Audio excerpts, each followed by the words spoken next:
Hi everyone! Welcome back to my YouTube channel. For today's video guys, i-share ko po sa inyo ang mabisang panlunas sa may ubo at sipon.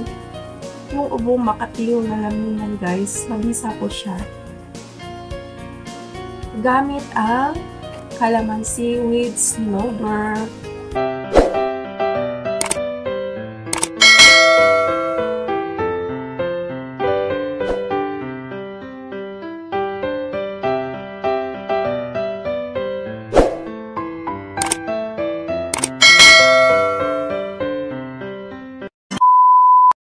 Ito na po guys, yung ating mga kailanganin sa ating gagawin na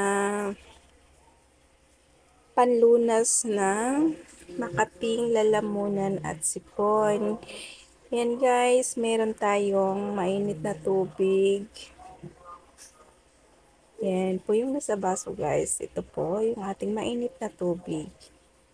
Lalagay po natin yung ating snowbird dyan para po siya ay matunaw. Ayan guys, meron tayong 8 kalamansi, 2 snowbird, tapos kutsarita at salaan. Ayan guys. Ayan po guys, ibubuksan po natin yung ating snowbird. Ilalagay po natin sa basong na may mainit na tubig para po ay matunaw po yung ating snowbird guys. Ayan, snowbird.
Mga 30 minutes guys, tunaw na po yung ating snowbird at pwede na po natin siyang inumin.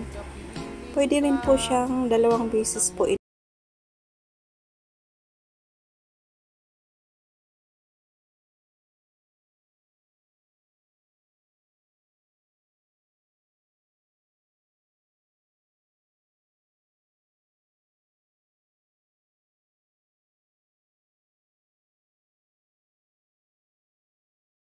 So, ayun guys. Sana nag-enjoy po kayo sa aking video ko ngayon. Maraming salamat po sa inyong suporta.